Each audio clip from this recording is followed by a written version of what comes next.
দেশের বাইরে আমার কোনো ঠিকানা নেই, এটাই হলো আমার ঠিকানা। পরিশেষে একটাই কথা বলবো, জনগণকে সঙ্গে রাখুন, জনগণের সঙ্গে থাকুন। পৃথিবীর সবচেয়ে মধুর সম্পর্ক মা আর সন্তানের, অথচ সেই ভালোবাসা ও নারীর সম্পর্কে বাধা হয়ে দাঁড়িয়েছিল রাজনৈতিক কাঁটাতার।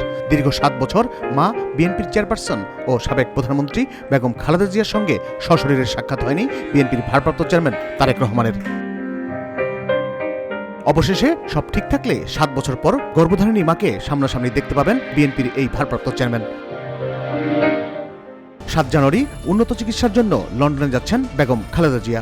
ইতিমধ্যে জানা গেছে কাতারের আমির Sheikh Tamim bin Hamad Al থানির পাঠানো বিশেষ এয়ার অ্যাম্বুলেন্সের ফ্লাইটে 7 জানুয়ারি রাত 10টায় লন্ডনের উদ্দেশ্যে ঢাকা ছাড়বেন বেগম জিয়া। দলীয় সূত্রে জানা গেছে বেগম খালেদা জিয়ার এবারের বিদেশ যাত্রার সফর সঙ্গীর বিষয়ে আনুষ্ঠানিকভাবে কিছু জানানো না হলেও চিকিৎসক, পরিবারের সদস্য এবং দলের গুরুত্বপূর্ণ নেতাসহ অন্তত 25 থেকে 30 জন যেতে পারেন। তবে তার আগে সোশ্যাল মিডিয়া সহ বিভিন্ন গণমাধ্যমে খালেদা জিয়ার সফরসঙ্গী হিসেবে 7 জন চিকিৎসক সহ 15 সদস্যের একটি প্রতিনিধি দলের তালিকা যাবে এমন তথ্য প্রচারিত হয়েছে। ওই তালিকা অনুযায়ী সফরসঙ্গীদের মধ্যে রয়েছেন খালেদা জিয়ার প্রয়াত ছোট ছেলে আরাফাত রহমান কোকোর স্ত্রী সৈয়দা শর্মিলা রহমান, বিএনপির চেয়ারপারসনের ব্যক্তিগত চিকিৎসক ও দলের স্থায়ী কমিটির সদস্য doctor AZM Zahid Hossain, doctor Mohammad Enamul Haque Chowdhury, Tabith Awal, Fakhruddin Mohammad Siddique, Mohammad Shahabuddin Talukdar, Nuruddin Ahmad, Mohammad Zakir Iqbal, Mohammad Al Mamun, Sharifa করিম স্বর্ণা, চেয়ারপারসনের ব্যক্তিগত কর্মকর্তা ABM আব্দুস সাত্তার, মোহাম্মদ মাসুদুর রহমান, SM পারভেজ, ফাতেমা বেগম এবং রূপা শিকদার।